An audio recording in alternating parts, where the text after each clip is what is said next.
joining us today. Oh, thank you, Sue. Thank you all for joining us.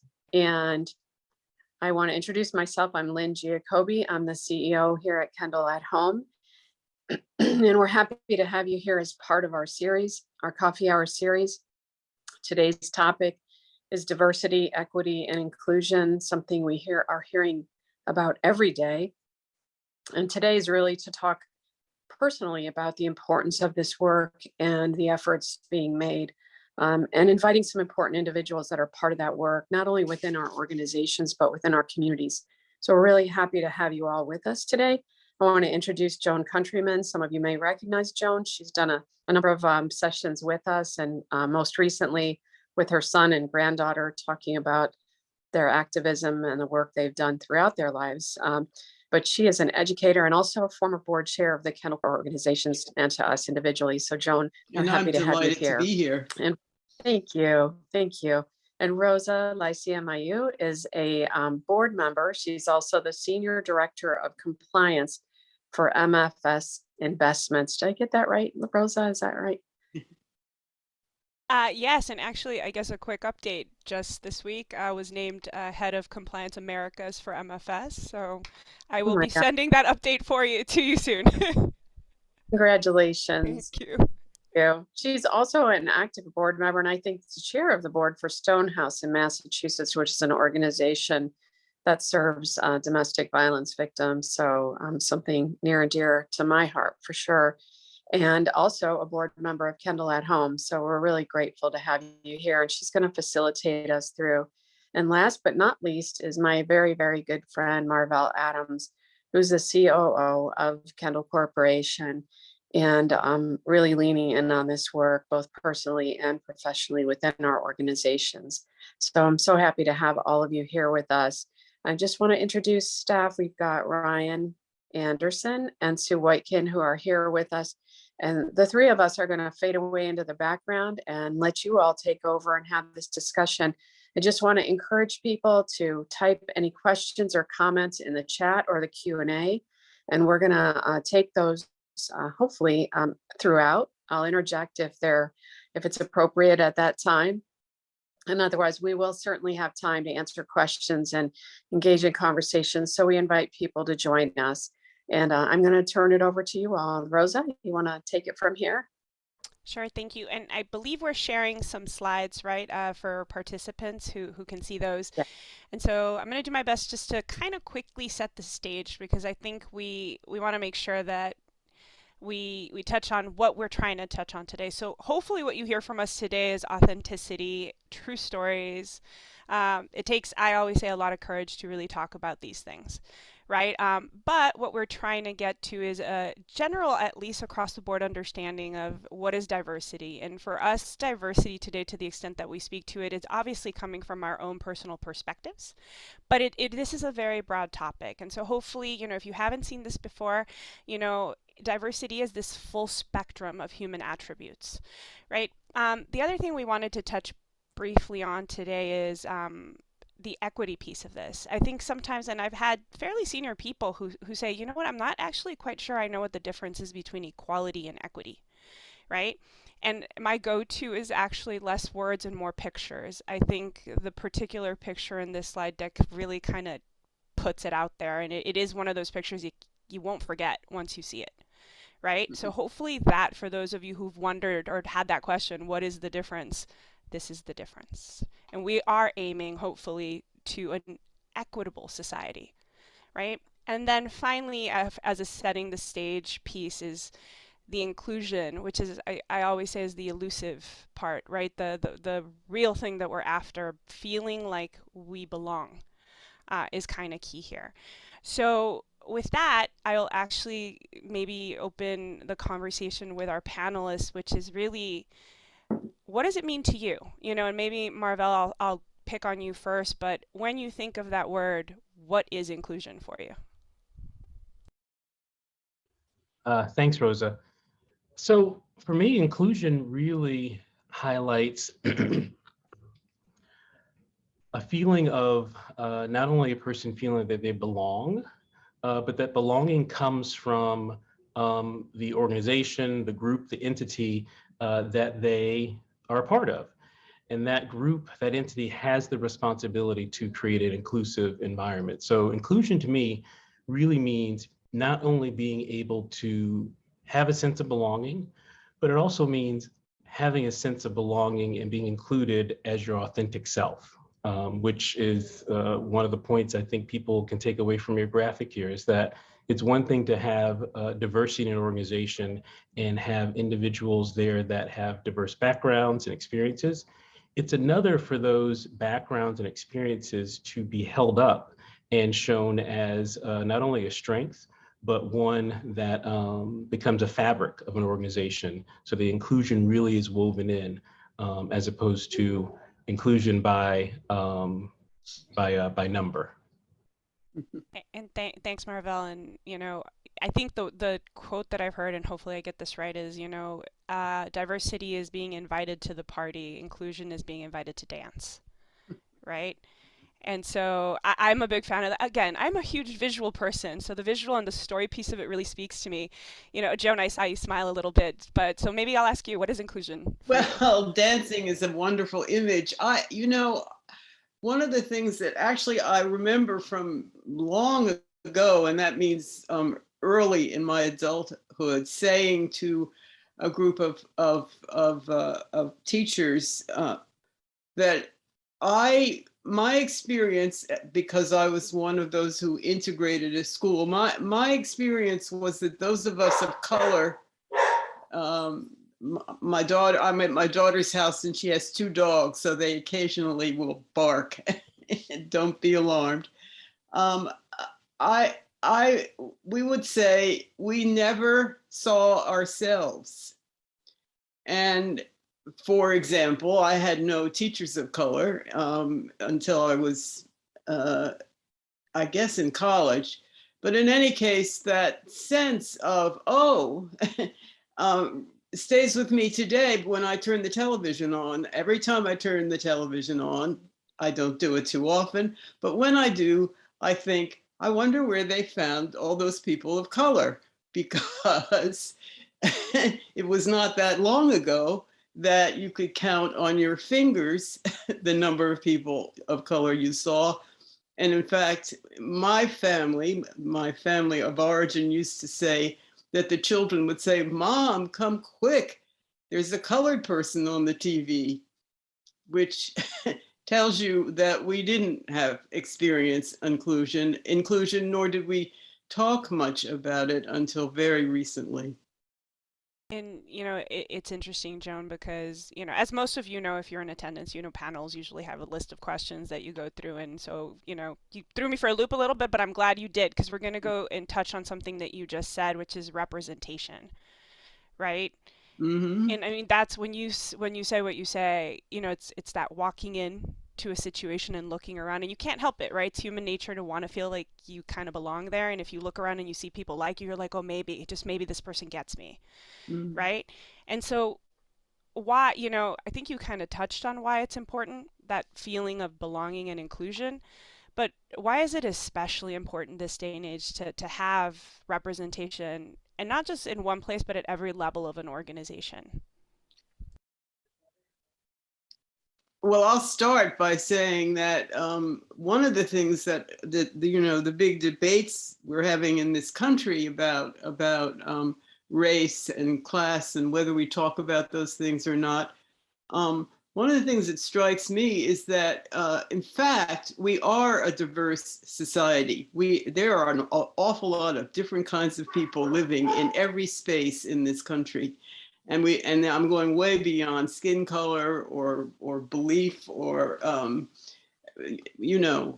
long list of characteristics of what it means to be human.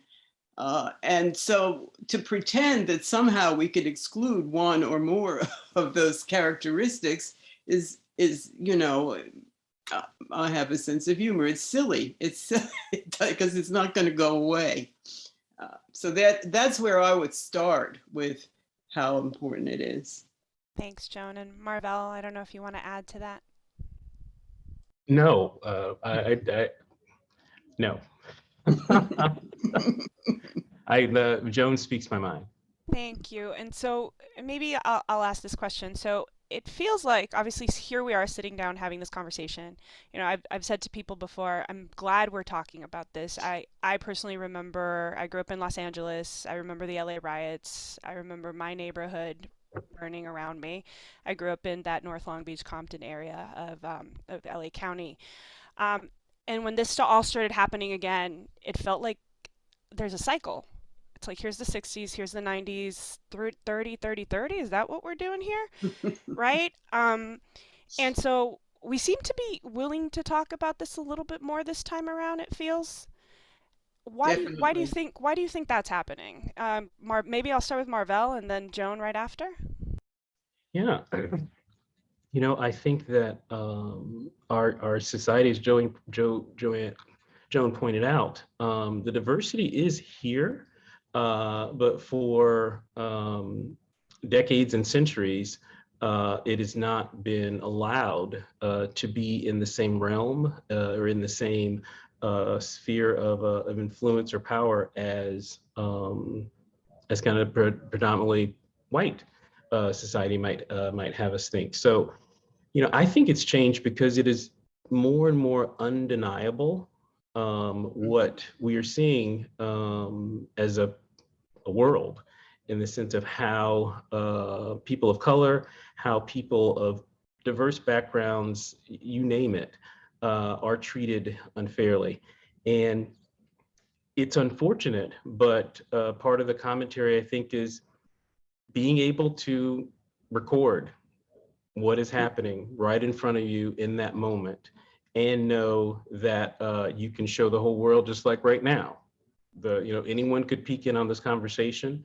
That has changed the dynamic greatly, because it not only brought forward, in my opinion, the starkness is in the same way that Emmett Till's picture being published on the front page of the newspaper was. It brings the starkness of what really is occurring when it comes to individuals that are frankly just trying to have a sense of belonging, being included, and have equity. But then I believe it leaves us with a bit more of a need to take action, because it's pretty clear that each day, week, month, you can do a quick Google search, and it's not as if the things that we saw with George Floyd's murder have stopped suddenly because of attention going to it. So in my opinion, I think it is becoming more and more undeniable. But also, when you talk about representation, there are more and more individuals, and I'm not just meaning people of color, more and more individuals in positions of power to shepherd the conversation to continue. I'm tempted to say simply that Marvell speaks my mind. Emmett Till and George Floyd. I am of the era of both of those nightmare stories, and they do continue. And we seem somewhat more able to at least acknowledge them, and I do think the media is part of the reason that's happening. It's not good. We can't unsee it. Once somebody or 20 people show up with videos of what just happened. And I guess I'll add a little bit of my perspective to that, right? So I'm in full agreement with both of you that you can't hide these things, the injustices. I mean, I'm hopeful that now that they cannot be hidden, that you can't help but act, right? Mm-hmm. So that you need not just the kind of sit by the sidelines and say this is bad, but this is bad, so I'm doing this, about it. That personal accountability, because we're all on this ship together, right? But I also sometimes wonder, and I come from a Hispanic family background, right? But our family environment has shifted, and every ethnicity and every religion, the family just keeps growing, and all of those different perspectives come in. And so I can't help but wonder sometimes too that is just happening to the fabric of our country and our world, where somebody now, it is personal. And so I do feel, and this is I know that we had a bit of this conversation in preparation for this panel, but the personal stories matter because it stops just being a caricature of something and then you feel like you know someone. And so I guess maybe I'll start with you, Marvell, but so what motivates you to share your personal stories? Great question. It has changed dramatically, I think, in the last couple of years. I think previously, what encouraged me to share my story was being able to relate to others that either may have a similar experience or at least have an interest in understanding what someone else's experience is. I would say now it has evolved to somewhat a need of survival, that the amount of engagement that I'm finding in almost every realm of work or home, public life, the conversation around diversity, equity, inclusion, and belonging is front street. And for me, that means the types of stories or the types of experiences that I once kept private, it would be difficult to remain in that type of setting and not share, because essentially my experience has been that the workplace had a very unfortunate aspect of systemic racism and systemic sexism that doesn't need to be counted here, but also it wasn't spoken of. And so you went to work and you flipped a switch, you compartmentalized a bit, and which is not healthy for anyone to do, but it's part of surviving. So now with conversations that could easily happen daily, weekly, monthly, some that are enriching and some that are infuriating, to compartmentalize to that level, you start to lose yourself. So for me, it's a matter of how do I continue to share and be authentic, and recognize that I do myself a disservice by holding it in or biting my tongue. Thank you for that. Joan, why do you share or why are you willing to share your stories? I have there are many things come to mind, and I'm pleased to say that one thing I really admire the fact that there are people more willing to share their stories and to share them in any arena or any in places where we didn't, or about which we're not used to hearing that story. It means a lot to me, and I'm sorry to I don't want to change the subject so much, but I just want to remind us that there are it's this notion of diversity and equity and inclusion covers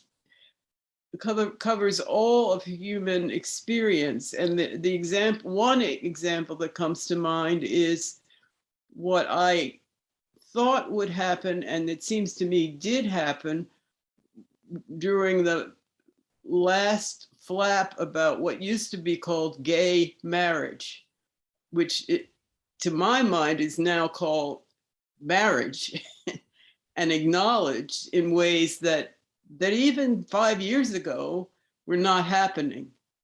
It seems to me that that's a very good example of the fact that we can change, and first of all need to change, and then can celebrate the fact that we acknowledge who people are and what they care about deep in themselves.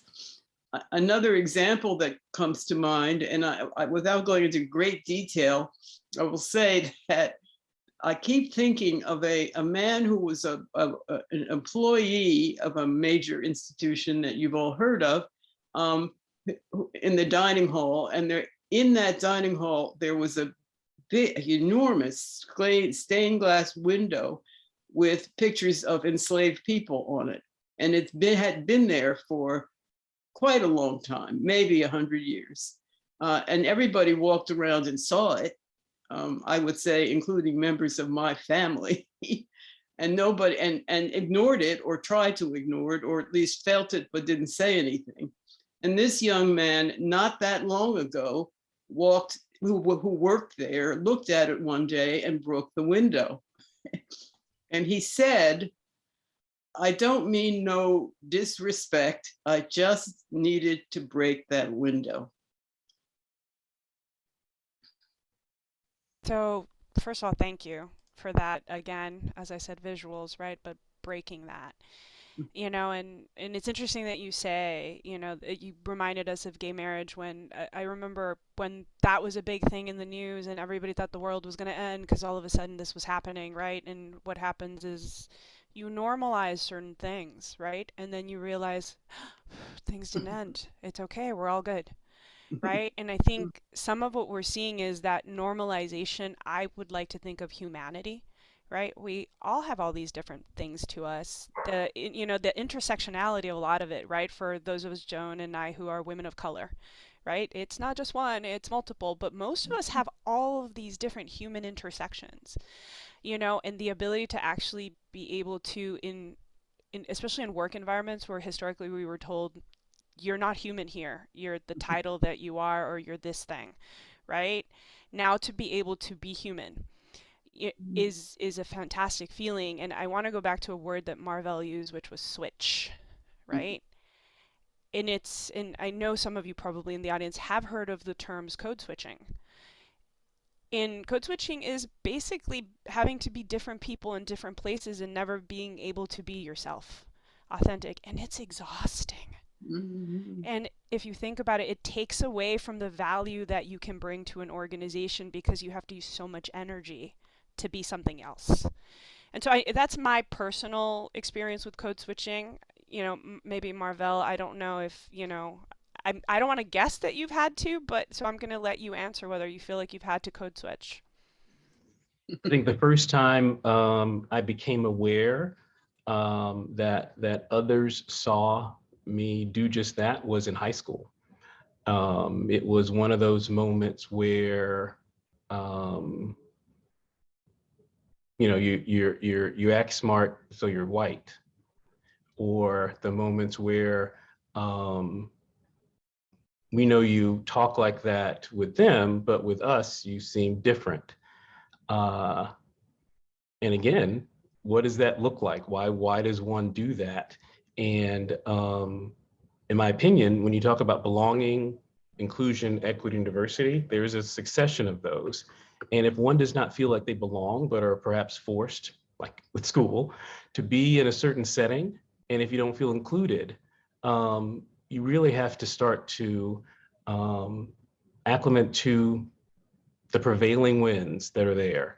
And the absence of doing that could end in exclusion or being put into a category which is just even less beneficial for you if you were to just try to go along. So for me, code switching is, well, I'll put it this way. I was speaking with a colleague that is rather high up in a rather large financial institution. And I spoke with him. I said, I have to tell you, I did not know that this organization had a Black woman in such a high level position.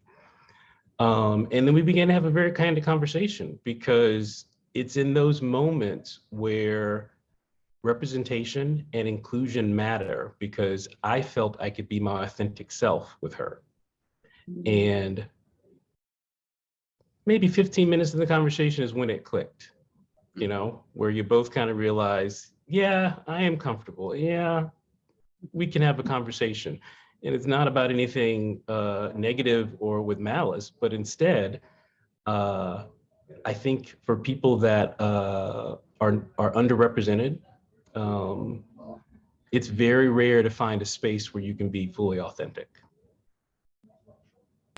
And so, and I would say, I would like to think that we are entering an era of empathy, right?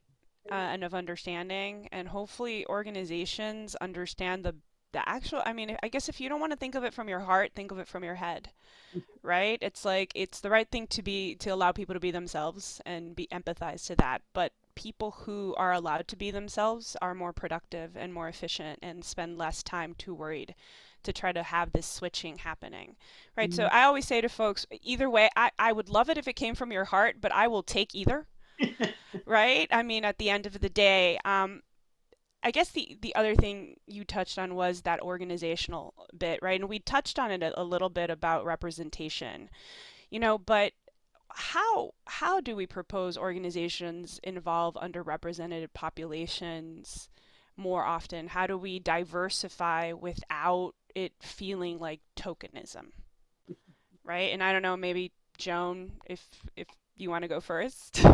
Sure. I mean, tokenism is actually a word we don't hear so much anymore, but was what we were mostly doing in many places for many years. I would say I've been thinking just now about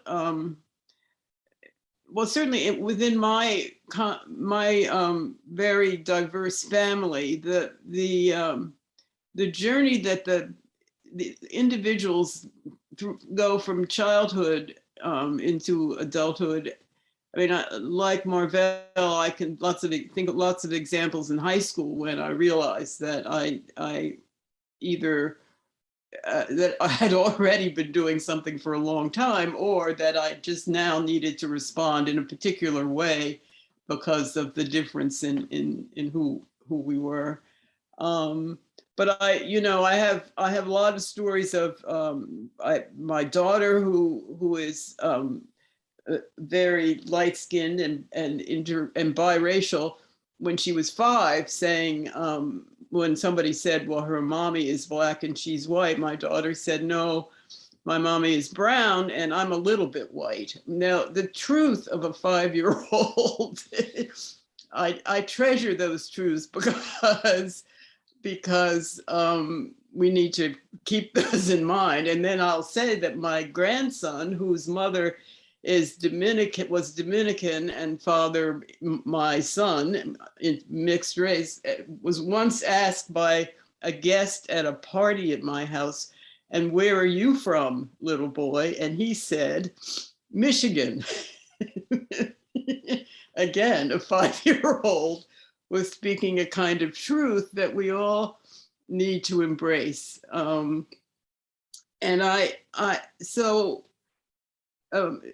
Yeah, what can I add? I think that's it's a journey, and we need to kind of reset it often, because for sure, as the oldest African American of any gender at my friend's school, and growing up through that, no question I was a token, and no question people said things to me that now either are horrifying or funny, as in, "You don't have to have your hair cut." I don't even know what that person was talking about, but that's the kind of stuff that you encountered. It's not, you just learn at an early age either to confront or just to walk away from stuff that people perceive as different enough that it makes you somehow not as human as they are, or some whatever. Yeah, both of you have reminded me of my own, youth, right? And Marvell, you said it exactly. It's so strange to have heard that, "Oh, are you trying to be white?" I just really love school. It has nothing to, I don't understand, that's not a white thing, I didn't think, right? Or to once, when I grew up in Southern California, I came to Boston for undergrad, and going back home and just realizing that where I was growing up was not actually okay and not normal, and I had gotten used to that, but you come here and you're like, whoa, things are different. Going back to that community and being told that I was bougie, because I was raising things that I was like, guys, this is not okay. And it was like, oh, you've changed, right? So that switch back and forth, right? And as I mentioned, it's exhausting. The other thing, Joan, that you pointed out is something that's very interesting. So my husband is white. I'm already fairly light skinned. So as you might imagine, my daughters all are very white looking. But if you ask them, and they've gotten into situations at school when people be like, what are you? And they'll be, we're Mexican. And I'm like, okay, I'm barely Mexican. I was born in the US, guys. Like, grandma and grandpa are Mexican, but, and that what you are, is kind of what you carry, the culture that you grow up in, the environments that you grow up in. And I'm hopeful, and I can't help but hope that because there's so much more sharing, that people start feeling like everything, they're a little bit of everything, right? Those pieces coming. And I think the only thing that I would caution in that case is for all of us, right, to understand the difference between appropriation of culture versus appreciation of culture, right? Because I've seen very well-intentioned people appropriate. Right. And so, if any of you were wondering what that means, please feel free to reach out to me on LinkedIn, et cetera. We can have a conversation about that. But I know I'm hopeful that our organizations understand the value of all these conversations, but I do wonder, especially with such esteemed panel, what strategies, maybe Marvell, I'll start with you. What strategies do you think organizations can use to build these inclusive cultures? I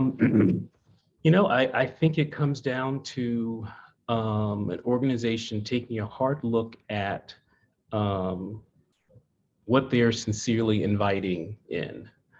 I think that I've had opportunity to talk more and more around this topic, but in the midst of that, I've had opportunities to experience kind of some of the shortcomings firsthand. So for instance, it's not uncommon to get a call from an executive recruiter saying, hey, we have this opportunity.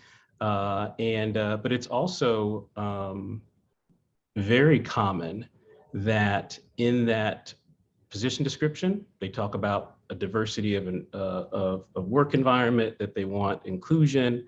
But then you look on their website and there's no diversity on their board. The person you're talking to, the recruiter, is most likely not bringing a diversity of experience or background or culture to the situation. And the person that may be moving on or retiring most likely is not bringing diversity to the organization by themselves.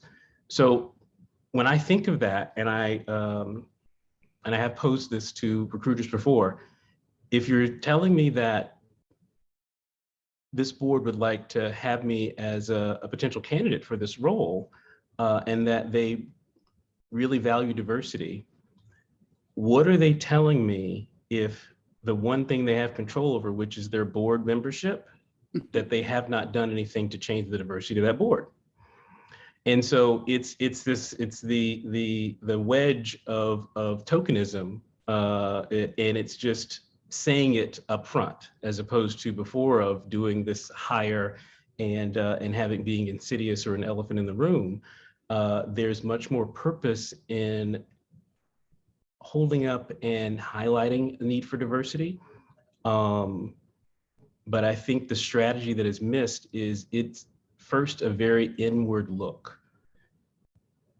Inclusion doesn't change equity. None of that changes anything until there's an internal look at, what are we? What are we trying to do?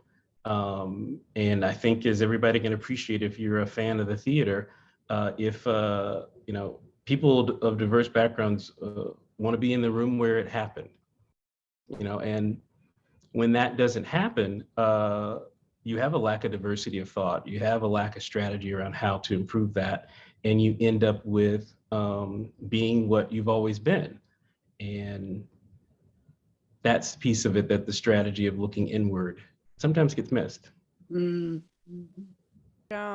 before I jump over to you, so Marvell, everything you've said definitely, strikes true. I think there's a lot of talk with no walk, right? And then there's a lot of that self-introspection and an ability to admit as an organization, we have a problem, right? Just openly saying, we have a problem, this is our problem.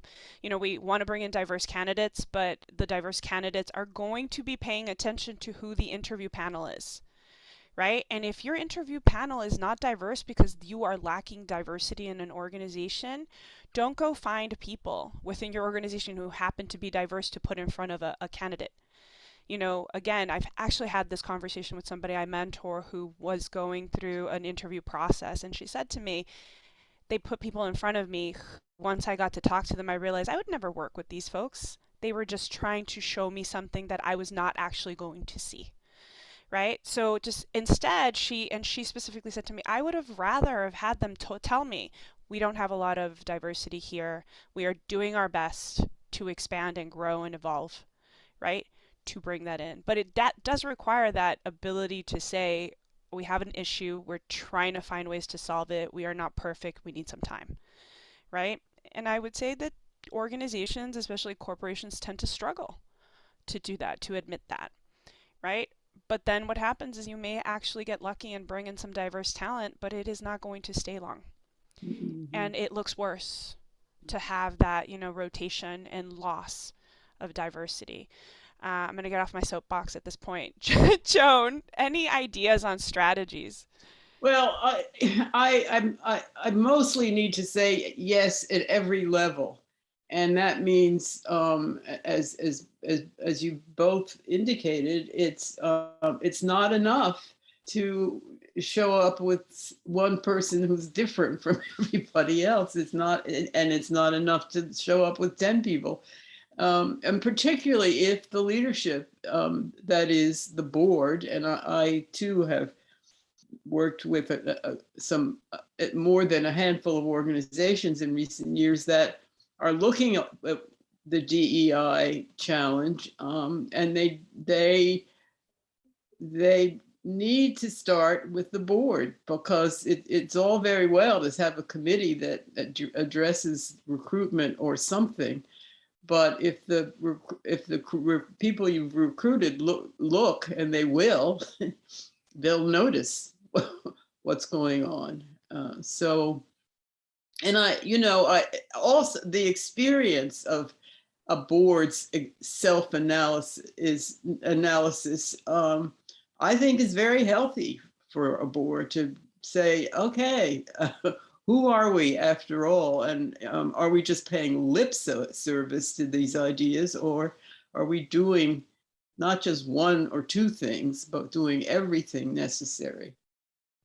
Thank you, Joan. I think one other thing I'd point out, and I've seen this done, and I've seen it done well, right? When, if at all possible, when you are bringing that diverse talent into an organization, and Marvell, something you said kind of triggered this for me. You need to understand that people need tons of different types of mentors, right? But that somebody usually needs an authentic mentor, and by authentic, I mean the person that they can, in fact, drop a little bit of that imposter, code with, where they can say, give it to me straight. What am I missing? What am I not seeing? What are the rules or the roads that I'm just not aware of, right? Somebody you can be yourself with. I've been lucky enough to be in organizations that have understood that, and have matched people up and said, this is kind of like your go-to breathe with this person mentor, and these are your other mentors for all the other things that you need. But it is definitely, and I have to credit a particular young man that I was mentoring who also Hispanic, but like I said to him, you are Afro-Hispanic. There are certain things that I'm just not going to understand that you go through, and you're also male, right? I need to find you somebody who you can have that conversation with. So I think making sure as organizations that we think of these things, which are actually really layered and complex, and be okay with the fact that it takes a bit for us to get there, right?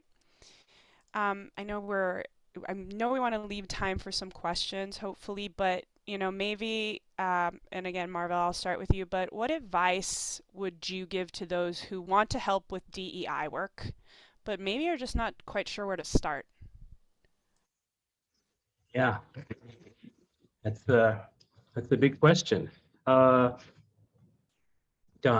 I think it really comes down to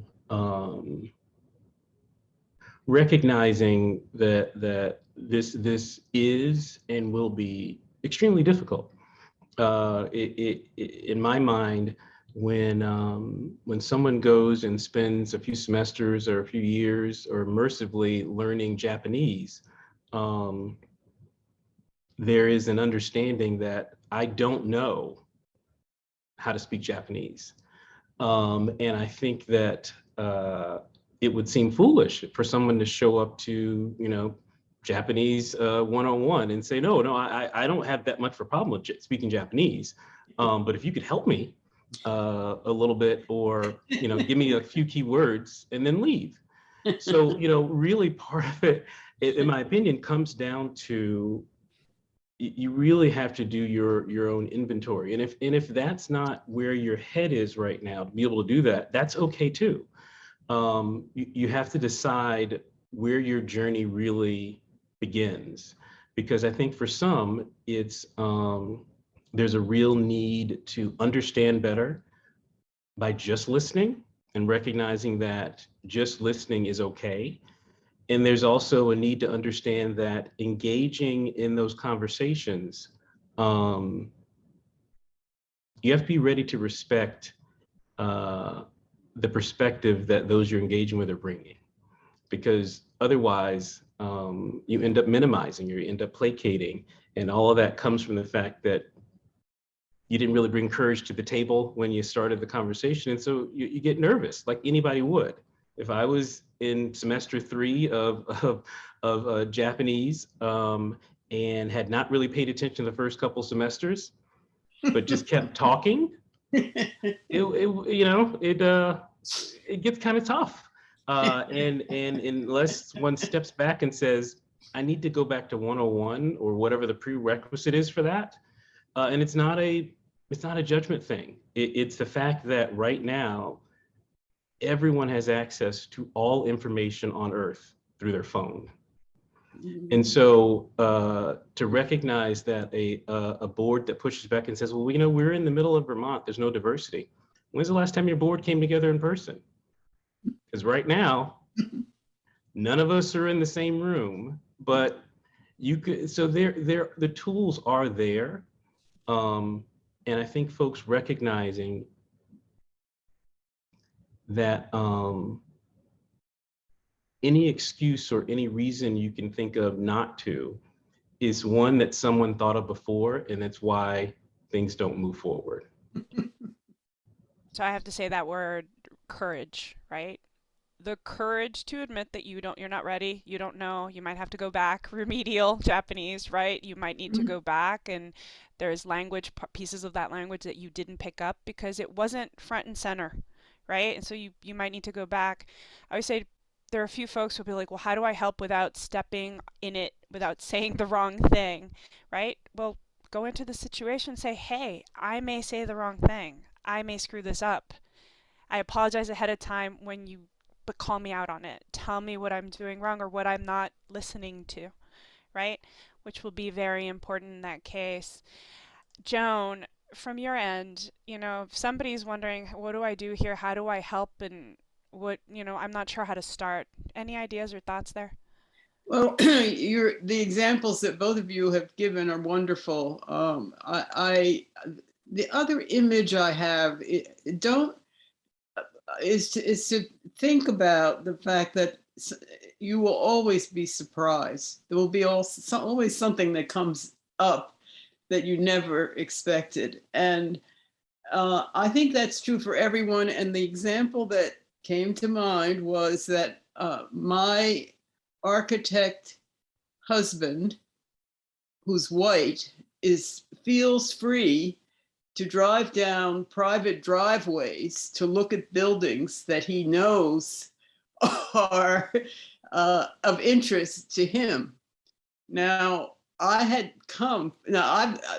this husband of mine and I've been together for more than 40 years. So over the 40 years, I have found myself very good at saying, please don't go down the driveway, without fully understanding why I was feeling. I mean, it wasn't just that I thought it was intrusive and, I'm a polite person.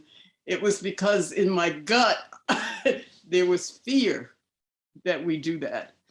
And I didn't understand it very well. I will honestly say, I just, he's going to protect me, I think, or something, except I didn't. I thought somebody's going to come out with a gun and shoot us, is what was there underneath. And it was a surprise to me. And it was actually the last few years, it can help me understand that there was a lot to learn about my reaction to what this world is about or has been about, and how important it is to change it. And I think you point, it's true, we all have something to learn, right? Because we all come at it from a different perspective. My husband actually recently he's a big runner, so he was running through town. He said, I was running down the by the train tracks the other day. He's like, and I realized that our daughters should not be running by the train tracks, right? And I was kind of like, so as a guy, like, this is the first time you realize that things are a little different for women. He's like, it just hit me for the first time as the father of girls, right? And so as a man, it didn't seem like an issue to him until he was personally touched by it, right? And so that's why, for all of us, we are all learning, right? So, like, I think if you're afraid and you're not sure how to help, we're all wondering how we're going to help. Right? I did see, and I want to address this because I saw in the question somebody said, hey, what's appropriation versus appreciation? And so I'll give you an example a little bit, right? So this came up recently at an event. So Mexican American, right? Folks wanted to celebrate Cinco de Mayo. Well, Cinco de Mayo is actually not Mexican independence, right? It's actually just a battle. And in fact, it's very much celebrated in the United States, but it's really not even that huge in Mexico. So there's a history behind it. So I said to somebody, I am all for celebration, and a margarita is welcomed, right? I'm all for that. But if we're going to celebrate, we should start that celebration with some history of what this is, right? Because if we don't set the history, then all we're doing is we have people running around drinking margaritas wearing hats, right? That's appropriation. Appreciation is understanding where it comes from now that you have that knowledge, saying, oh, this I connect with, right? And I would actually argue same thing with St. Patrick's Day even. What is St. Patrick's Day? Everybody seems to be Irish on St. Patrick's Day, right? But are you? And even if you're not, do you understand what it's celebrating, right? So appreciation is that knowledge that comes with then the celebration. Appropriation is celebration with no knowledge of why, I would argue. And maybe hopefully that provides a good one. Sorry, I'm just reading over on the side here. I think Lynn is coming on. Thank you.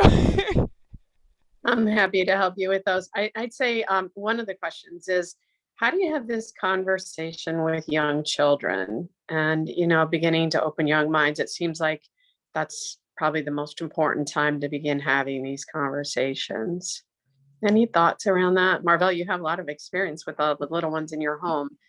Yeah. How do you have these conversations? Yeah, it's well, this is the part of the program where I say this is just my own opinion, and please do not prescribe to my parenting ideals without further research. But I'm fine. Just for clarification, my children are biracial, so they are half Korean and half Black. And if you do the math, they are more Korean than they are Black, because my wife's parents were born and grew up in Korea. And even though she was born here in the States. But I find it is very helpful to, as much as you possibly can, take off whatever baggage you have and ask questions out of curiosity, not because you're trying to teach them about race, that you're trying to push them in a certain direction, because every day they're getting experiences that they're processing. And it was very stark for me that one day our son came home, and one day, he never comes home usually. No, on a day that we were chatting on the couch, I said the word black in reference to describing someone. And he stops and he looks at me and he goes, what do you mean? And I just said it again. I said, well, this person's black. And he goes, what does that mean? And I realized I'd never described myself or anyone, in conversation around them as being black. And one of the things that I'm really enriched by is they see that. And at school, they were making banners as well as other things around Black Lives Matter. And so my daughter, she comes home and they have this sign, this BLM on it. And she says, your life matters, Daddy. For a 6-year-old, that's pretty good, and I don't think I had anything that I should have said to her or could have said to her that would have been more perfect than the way she was seeing it, which was, I see you and others see you as being somewhat different, but you matter. And it's well, I could go on and on about it, but the kids piece of it is that they have in my opinion, they have a better ability to really understand and grasp what it means to be equal and be inclusive and feel belonging than we do, because we've all fought through the absence of that for so long. Yes, And I can sorry, go ahead, keep Joan. it and say the best thing you can do with young children is listen to them, because they will tell you all sorts of things that you will see whatever it is in a new way. And the skin color is one example. When my children, I have 2 children and 4 grandchildren, and I've been through versions of this with all of them. When people say, I don't see color, people used to say that. There are not so many people saying that anymore. But anybody who says, I don't see color, has forgotten about Crayola, in my opinion, because we spend so much time with little kids with those crayons and distinguishing different colors and picking and choosing and talking about them. Why on earth would we think that they don't see color? Of course they do. They see all kinds of colors. And but for me, in fact, I have taken to writing down things I hear little kids say, or remembering things and just keeping a collection of them, because there's so much wisdom there. And as a teacher, I'm grateful to have learned that I spend a lot more time listening to my kids, my students, than preaching at them. Joan, you actually touch on exactly what I was going to touch on, which was the color blindness piece of it, right?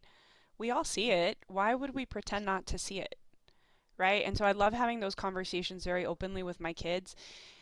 I'm always surprised, right? I think as parents, we'd love to pretend that they're little and they don't get a lot of things, but they get it. They see it. And so just listening, that curiosity, right? Having that open conversation. What are you hearing? What are your concerns, right? And then having that, no, you're not colorblind. We are not colorblind. We see these things. We're people. Mm-hmm. And then as they do age, right? So I have a 10, a 15, and a 20, right? The conversation will shift and change. As they get a little older, the 15-year-old, I actually recommended The Color of Law. She's at a point now where she can read certain books, right? I'm like, that's a wonderful book for you to read. You're in high school, right? It'd be great for you to read, by the way, if I can get you to read, right? And so this is a good book for you to read because it gives you some of the systematic pieces of this, right? History is not all perfect. That's the whole point. It's not, and that's what I worry about in school sometimes, where everything looks wonderful and rosy and perfect, and it's like if you actually look around, you realize it's not. So how could it have been perfect? And so what is my mom says, you can't cover the sun with a finger. Right? Why do we keep doing that for our children? Just gradually letting them into the reality of it. Rosa, I couldn't help but note, because Joan had mentioned it before as well, that At times, commonly we can hear, well, what about this? What about this group? What about this group? Are you just talking about Black people? And, I think it's really important to note that's a part of it as well, that I'm bringing my perspective. And so, no, I'm not speaking necessarily about people of Jewish faith, or I'm not necessarily speaking about people of Hispanic background. I'm speaking from my perspective and trying to not only speak that truth, but be open enough to understand that all those other perspectives are necessary for us all to understand and hear, and that none of them are mutually exclusive until someone or someone's makes it. Well, I can't help but think, though, how important having the courage to have those conversations and be open to those perspectives is, because without being open to those perspectives, we'll never make any progress. It's that closed mind, seeing it only from your own perspective that limits our ability to grow and actually impact change. I think one of the questions as we wrap it up is what gives you hope for the future? And I think that's where we're at today. How do you answer that question? I mean, maybe I'll jump in quick. This gives me hope for the future, right? We're talking about it. So often we love to pretend that everything's perfectly fine, right? How are you doing? Great, great. And you know that things are falling apart behind the scenes, but everything's great, right? It's not great, but it could be better. And if we're willing to just have these conversations openly and share these stories, then maybe next time something's happening, you don't just jump to your perspective or your conclusion, and you remember those tidbits that, hey, wait a minute, maybe I'm missing something here, right? So I'm hopeful because we're having more of these conversations. Yes, and I'm hopeful because I do believe that change happens, and it doesn't just happen. We can bring it about. But I also add what I've said about little kids. I think the fact is that they will bring new insights to us, forever. Certainly for centuries, as they have in our lifetime. Absolutely. Say it any better, Lynn. Great. Well, thank you so much. I know we're over time, but it's time well spent. And I can only say that personally, I've grown my perspectives because of the three of you and my relationship and what you bring to our lives. So I so appreciate your being here today and being open and willing to have these conversations. And I hope this is just one of many conversations that we continue to have in so many different ways. But thank you all. And thanks to all of our participants for joining us today.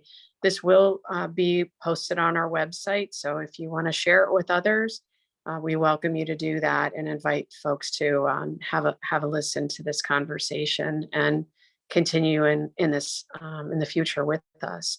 So thank you. Thanks to everyone for being here today. Appreciate it. Thank you, Lynn. Thank you. Thanks.